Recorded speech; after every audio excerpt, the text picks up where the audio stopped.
right, this is the Boys Down Bad podcast, and we are super excited to welcome on the man who just got his first professional win in golf at the Power Ranch Championship, stud golfer from Nebraska, Luke Kluver, to the pod. Luke, welcome on, man. Wow, great introduction. I appreciate the shout out on the first pro win. Like I said earlier, we've been trying to make this happen for a while. Glad we're finally here. Let's have some fun. You bet. Appreciate it, man. So let's start there. Obviously, you've had a couple weeks to soak it in now. What's it feel like to get your first professional win under your belt, and maybe take us through the weekend and how it was for you? Yeah, well, golf is, there's one winner every week. And you play to win, but you also play for high finishes, and it's a stressful game. Winning on a mini tour is a good stretch or a good feeling. And a lot goes with it. I mean, obviously, it felt amazing, but honestly, I have bigger goals and bigger aspirations than winning on the Asher Tour. Although I love traveling and playing those events, um, you know, my whole thing is like it felt great, but it didn't really feel much different than playing another round. Just because I have so many more things that I'm looking forward to. But definitely a big confidence booster, and excited to keep playing that tour when it fits in the schedule.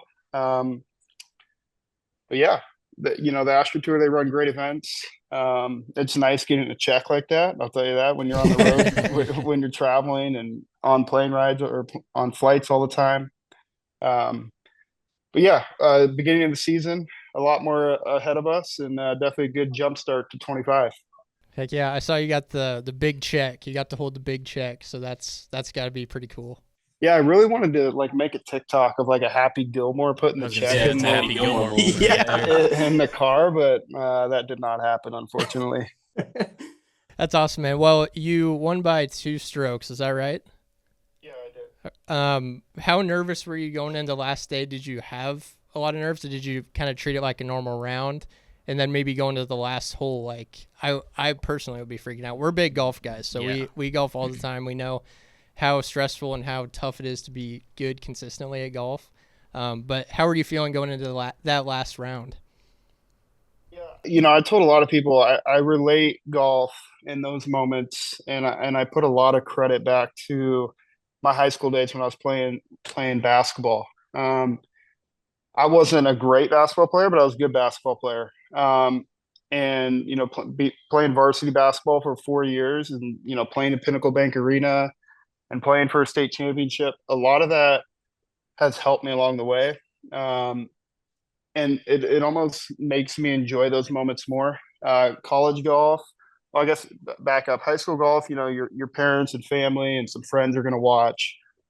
College golf, you're on a bigger stage a little bit. You're going to have, alumni and coaches' family and other families watching you. So the crowd gets a little bit bigger.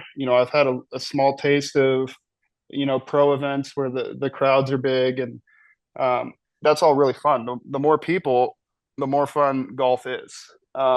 If you do not like those moments, you're probably not going to win very many golf tournaments, because the people like to follow the last group. So it's something you have to embrace.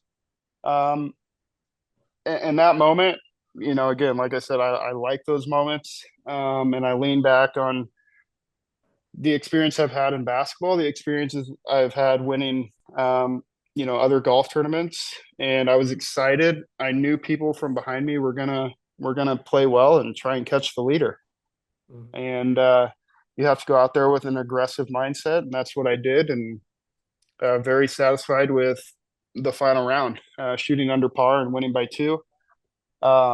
It was I don't know, not many people probably followed the live leaderboard, but at one point I was tied with like 4 holes to go. And then, going to 17 was a par 5, and I was tied for the lead, and I made birdie on 17, and the guy ahead of me actually bogeyed 18. But I didn't know that until I was in the fairway on 18. So I had a 2-shot lead with a wedge in hand. And once I hit the green, I kind of figured it was over. So, but a lot of people coming for you. A lot of people want to catch the leader, and I was able to hang on. You it's kind of a debate in the golf world. I feel like, do you like seeing a leaderboard, or have you played in a lot of tournaments where, they have leaderboards up? Do you like knowing where you stand, or are you more just focused on your game, trying to shoot the best score possible? You don't want to know anything on the outside that's going on. Yeah, early on in a golf tournament, I'm not going to do much looking. You got to take it where you're at, where you feel like you're at. I mean, if you're trying to make a cut, you probably need to know where you're at. If you're trying to win a golf tournament, you probably need to know where you're at. I like to know where I'm at. Actually, to go back to the event, I made bogey on 11. Looked at the leaderboard because I guess I was 200 through nine, bogeyed 11. Looked at the leaderboard and I was tied. And looking there allowed me to put it into another gear and realize that I need to go make birdies to win. So, I'm assuming your goal is to make it to the PGA Tour at some point. Would you agree with that? Like, is that kind of, the track that you're really focusing on right now? Because I wanted to ask about the path to the PGA Tour is so, like, confusing to us, I feel like, as guys who just watch it. You got Q School, Corn Ferry, and then you end up making it to the PGA Tour. What's, like, the stereotypical way that you end up on the PGA Tour, and then is that your goal, I guess? The stereotypical way is to play Q School and for the Corn Ferry Tour and get to final stage. Final stage nowadays they take 5 PGA Tour cards, and then based on where you finish throughout Q School, at final stage is going to depend on what your status is like for the Corn Ferry. And then when you play a season of Corn Ferry, I believe this year it's going down to 20 PGA Tour cards. In Omaha or Elkhorn, a few years back they gave out 30 PGA Tour cards, I believe. So Q School or mini tours to Corn Ferry to PGA Tour. I feel like it's just a process, and you have to, hopefully go, from stage to stage until you're on the PGA Tour. There's other ways of doing it, but yeah, that's the current plan, and hopeful for success in that direction in 25. Yeah, just kind of talking about the difference between like the best Corn Ferry players and the guys that are like maybe just got their card. What is that biggest difference? Is it just like how consistent they are? What's kind of the biggest difference? Yeah, I think that's a great question. I think talent level overall, there's not much of a difference. The top guys in college are proven to be able to play on the PGA Tour. Guys on the Corn Ferry are plenty good to play on the PGA Tour. Um, I think guys being really good in a certain area where you are one of the best or the top 10 or top 5 in those areas, in the world, whether it's short game, putting, iron play, you have to be really good at one area and you have to play to that strength. Because everybody knows how to make birdies and everybody knows how to shoot low. And you just have to, you really just have to know how to score. You got to know how to make a lot of birdies and know how to get yourself out of trouble. And when you don't have it, if you're going to shoot over par, make it 1 over or 2 over. That way you have a chance going forward. Shooting 4 or 5 over really just moves you down the leaderboard and a chance to have a great week. I wanted to ask, so like I said, we're big golf guys. We're probably upper 70s typically is a normal round for us. So like we can play, but I always get frustrated with myself because I feel like I can play better. For the amateur guys who, we can swing it a little bit. What do you think is the biggest difference to get like those upper 70s into like the low 70s or maybe upper 60s? Are you guys aware of the Tiger 5? Yes, I don't remember exactly what it is. Yeah, it's like no 3 putts, no bogeys on par 5s, no bogeys inside or no greens or no bogeys missed inside 150 yards. And they go no easy blown up and downs. I mean, bogey and par 5s, huge mistake happens, and then 3 putting. Like last week, actually funny. We're going back to Power Ranch. I had a few goals to play the par 3s at even par or better. Don't bogey a hole or don't bogey with a wedge in hand. and no three putts. I had three putts. I played the par fives 11 under is probably why I won. And Pretty I good. only made one bogey inside 100 or with a wedge in hand because I three putted. So having small goals like that and realizing maybe you're in the rough with a wedge at 120 yards, a good shot is on the putting surface, and then two putting from there and making a par is a good score. So for you specifically right now, what's something that you're really focusing in on about trying to improve in your game? I think it's noteworthy that I'm trying to be better mentally. I did get a coach this off season, and he's been really good. We've worked on small things weekly that we take with ourselves and try and improve on. When there's something we want to fix, we talk about it. We're open about it, and then we make small goals each week. Before the event, and try to accomplish those. And I guess pretty easy to say. 25. He's been a great person to add to the team, and really excited to keep working with him. But also, I understand that I'm not at the level that I want to play at. So my next goal is going to be getting better with my wedges in my hands. I'd like to hit it closer and just really dial in the yardage and the dispersion with pitching wedge and lower. How I've always wondered, like, how specific are you with yardages? Like, you talk about, or you see on TV, guys are saying, hey, I'm going to hit this 147, carry it 142. Like, are you that dialed in with your numbers? Or are you trying to, something you're still trying to get there? Because I always think it's just incredible. Yeah, I'm dialed with my numbers like that.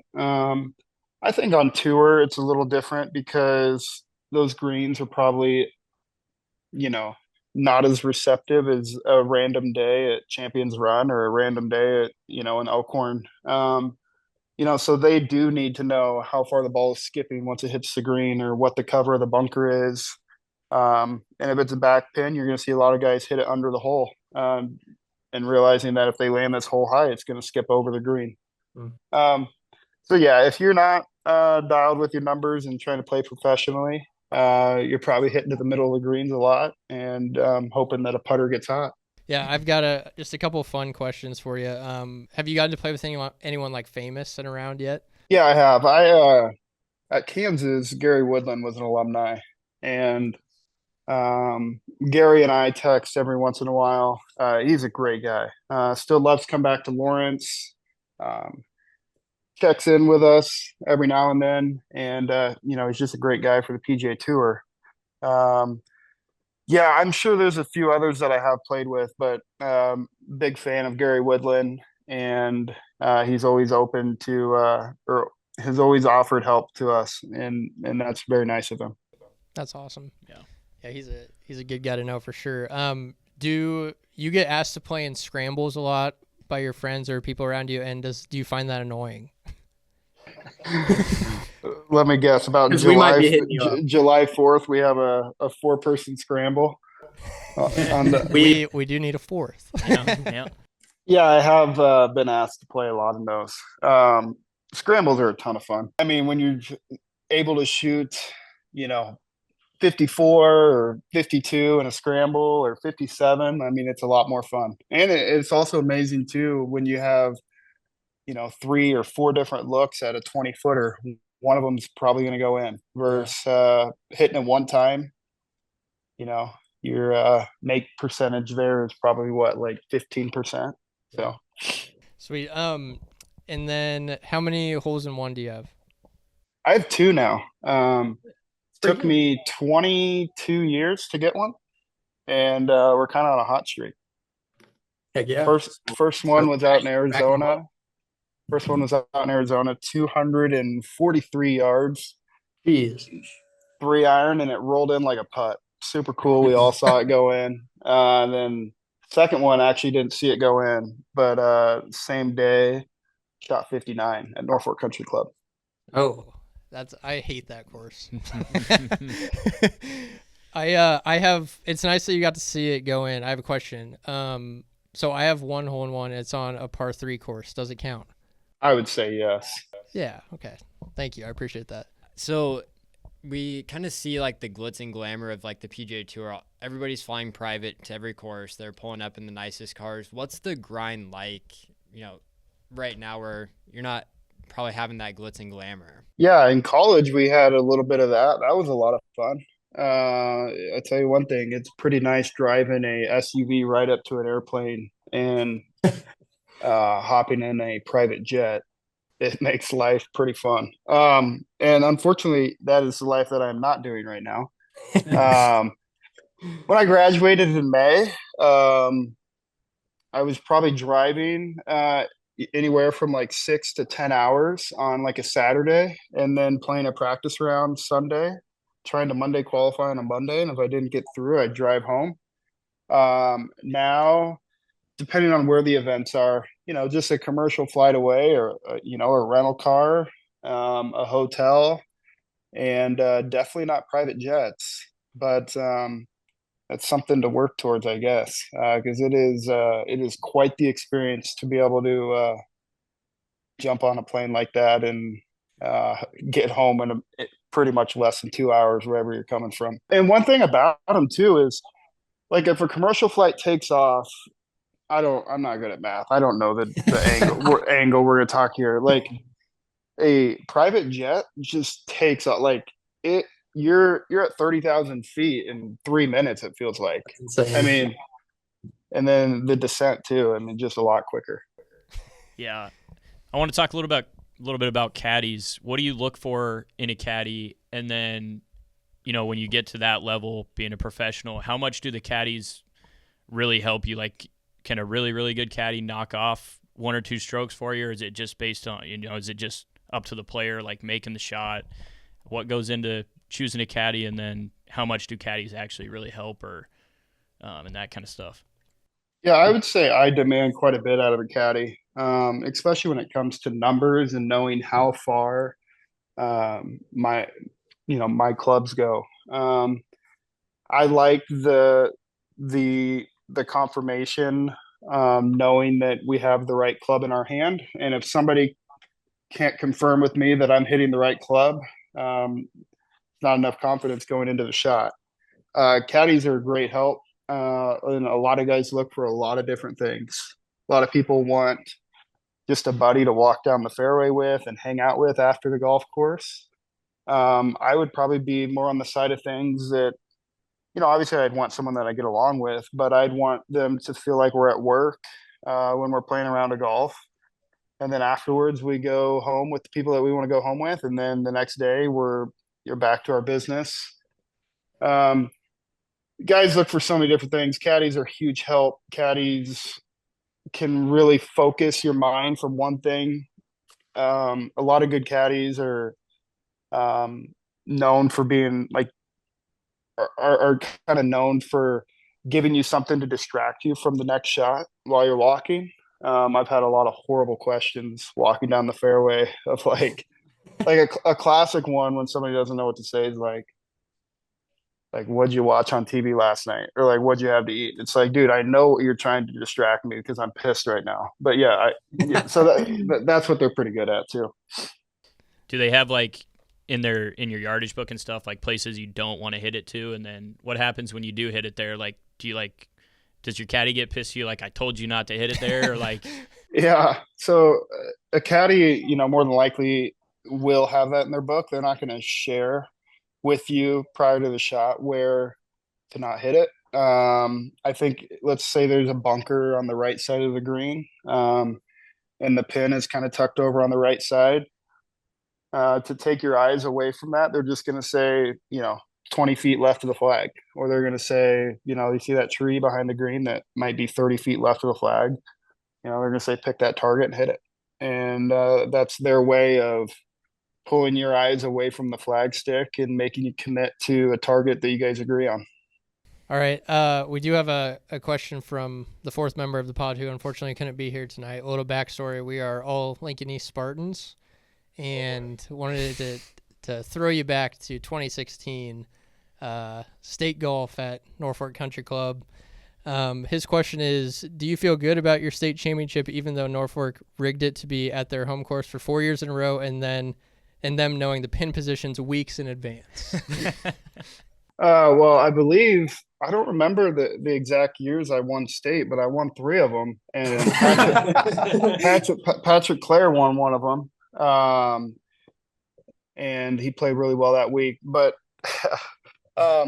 let's be honest, Norfolk Country Club's a great state golf course. I mean, our team was good. We were good for a high school team. But I mean, when you're playing at Highlands or something like this, Norfolk or Creighton Prep or Lincoln East at the time or Lincoln Southeast had a good team. They're not going to win state because North Platte's going to come in there and have sprayers of the golf ball and they're going to make 12 birdies. I mean, Norfolk's a great golf course for state golf. That's a good answer. Yeah. That's a fair answer. I was going to ask, I believe it's hole 6. Is that the par 5 with the stupid tree covering the green? How do you play that hole? Well, are you still going for the green? Yes. If I'm inside 200 yards, I hit it over the tree. If I'm outside of 200 yards, I hit it under the trees. And I usually go for it every time. It's just nothing we don't have in the bag. Yeah. I would say a majority of guys need to go under and just aim at one of the trees because you're probably not going to hit it straight enough to hit the tree. That's a good point. All right, Luke, it was a pleasure. Thank you so much for coming on, man. We appreciate it. And we wish you the best of luck. Hope to see you on the PGA Tour here soon. All right, fellas. I'll hit you up about that scramble this summer. Yes, Hell sir. yeah. We need it. Hell yeah. See you guys. All right, ad read, Underdog Fantasy. I want to tell you guys about the easiest way to get action on the football season. It's Underdog and their pick'em game. Just pick higher or lower on your favorite or least favorite player's stats, and you can win up to 20 times your money in a single night. Underdog keeps it super simple with their easy-to-use website and mobile apps. Pick between 2 and 8 players to fill out your pick'em entry. Get every pick picked right and take home some cold hard cash. Sign up with promo code BoysDownBad to claim your first free pick and first time deposit offer up to $1,000 in bonus cash. Must be 18 or older and present in a state where Underdog Fantasy operates. Terms apply. Concerned with your play? Call 1-800-GAMBLER or visit www.nepgambling.org.